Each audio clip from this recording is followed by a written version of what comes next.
Cafe Networking Podcast promotes successful business experts. I'm Tom Riach, connecting people throughout the world from my podcast studio in Brazil. Joining us today from Houston, Texas, Kevo Aregbe. He's an artist. His art ranges from literary art, performance art, tattooing, and painting, highlighting racial dynamics and human experiences. He teaches art at college universities with over 10 years of experience as the owner of a successful tattoo studio. So, Kevin, how is tattooing different than painting? Good morning. Nice to be on your podcast. To answer the question, well, tattooing is seen more so of a vocation and not as a fine art like painting is. So the differences vary in terms of how it's looked at, how it's done, and how it's applicable. For me, as an artist who is a tattooist and a painter, the difference is the medium, the tool that you use, because the concepts of art are still behind it. And when I say that, I mean, there's still color, there's still line, there's still shading, there's still value, contrast, subjectivity. But the tool of an actual paintbrush in different forms and sizes, and what you're putting the painting on, which is a canvas or a wall or whatever you're painting, is different, because the medium of a tattoo machine is just a machine and some needles, and you're putting it on people's body. Right. So, in terms of doing it, I would say that, in my opinion, tattooing is actually harder than painting, because although it is subjective and although art is opinion based, a great tattoo is a great tattoo. A great painting can be anything. Oh, I agree with you there, because one of the things for you to do what you do, the person you're doing it to or with has to be as or more patient than you. They have to sit still. Yeah, and they have to like it. A painting, anybody, and most people can dislike it. Most people can like it. A tattoo isn't the case. Like, if they do a bad job, they just do a bad job. Right. So it's a little less forgiving in terms of pleasing people and stuff like that. Right. But the personal satisfaction, you as an artist, obviously one thing is painting something that's going to go on a wall. All right. Yeah. There's something that's going to be fixed. Another thing is, in using a different methodology, like you said, you're putting that on somebody's body, and that body's in movement. That's dynamic, and they're showing it off. Yeah, exactly, and it's permanent, and it's something that they can purchase. Like a tattoo, you can purchase it, and it lasts forever. Right. So the value is crazy, because you can buy like a pair of shoes, a TV, even a part in your car for like $300, $400, $500. Right. Eventually, you're not going to have it anymore, use it anymore. The tattoo is with you. It's very priceless. It's very, very priceless. So people care about what they spend their money on when it comes to finding the correct artist and all of that stuff.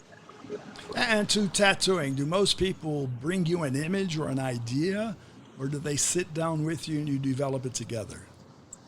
I like to develop it together, because bringing images helps, because I want to be as visual as possible, because everybody has a different likeness. Like, and when I say that, some people like a certain look, and a lot of artists, especially the good ones, can do so many different styles that you kind of got to meet people on the right page, because you may like this style and they may like another style. So bringing the picture only helps me with the style. After that, I can design it, because there are different styles. There's traditional, neo-traditional, there's gray wash style, color, realism, photorealism. It's just so many different styles that you never know how that person, there's even like dainty styles, thin line, thick line, and you never know how that particular person wants their tattoo to look. So you want to get on the same page with style first, and after that, I can design it. That's really the best way. Well, the one thing is design, but what I'm looking at right now, I'm watching one of your TikTok videos of you actually tattooing someone.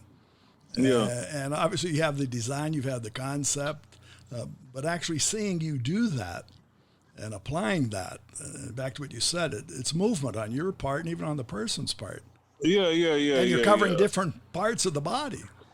Yeah. I mean, yeah, it's that's why I said it's a little harder than painting in some aspects. But for me, to be honest with you, the hard part is the people who don't know what they want, and it's only tougher than painting in that aspect. Other than that, applying paint is just like any other art form. They're all just different.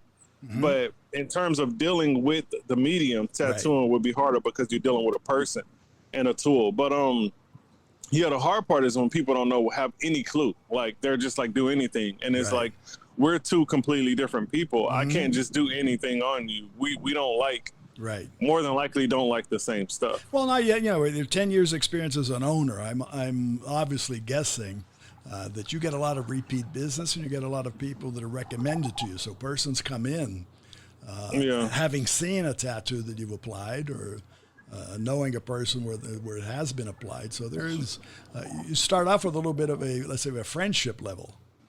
Yeah, for sure. Yeah, a lot of people, it is word of mouth, and that's how that goes. But on a deeper level, it's like a village almost, because you know, you start to learn about people, and people start to learn about you and go along with your journey. And with me being more than a tattoo artist, people kind of enjoy it, and it's like they're watching me like it's a show. You know what I mean? Well, it actually is. Yeah, I'm fascinated just by watching the TikTok. Oh, okay, that's cool. That's No, but seriously, I know persons. My sons have it. They've gone and done it. I have never watched anybody be tattooed. Well, yeah, I'm gonna start streaming actually, like my life. So I'll be on YouTube and Twitch a lot more in the near future. So in terms of watching people get tattooed, it'll be something to see on my stream. Now that'd be interesting because obviously I, as a non-tattoo person myself, it's a big unknown. I see people who have them. I look at them. Some of my challenges when I do see people walking around with tattoos, I'm not sure how or what I should do. I'm looking at it. I'm not sure if I should go up and say, "Hey, I like that." You're really not sure why the person's even showing what they're showing. Yeah, I get it. They're showing off what they pay for and what they like, and how they show it. So, right? Yeah. Now they pay for it. So hey, look at this. Well, that's the important part. But no, it's a high value there.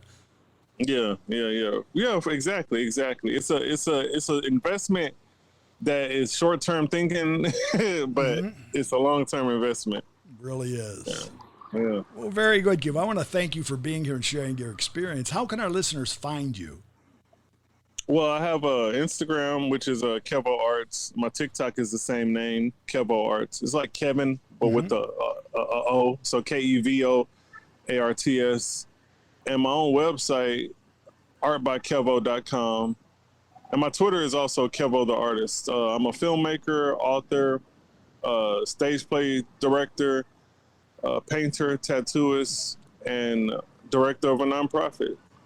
Very good. And college professor. I teach art in college. I'm actually, to my knowledge, the only person in the world that teaches tattooing in colleges. Well, that to me is a surprise because what I mentioned at the beginning that you teach, but it doesn't necessarily mean that you're teaching tattooing. But I would highlight that. Yeah. Well, yeah, I should, but the thing is, I teach so much. Like I teach art history, art appreciation, drawing, painting. I just incorporated the tattooing. That's a facet. Yeah. All right. Yeah. I should highlight it though. You're correct. Yeah. Very good. And again, I want to mention that you're on YouTube, and on YouTube it's your name, Kevin Aregbe. Kevin Aregbe on YouTube. Very good. Well, thanks again for being here. All right. No, thank you, man. You have a good one, okay? We will. And again, for our listeners, it's KEVO Aregbe, Kevo Aregbe, and his full name, Kevin Aregbe. You'll find him on YouTube. Cafe All Networking. right. Cafe Network is brought to us by Focus MI Market Intelligence, an agricultural market research specialist in Brazil. More information at their site, focusmi.com. Talk to Tom, talk to the world. Thanks for listening. Till the next time here at Cafe and Networking Podcast.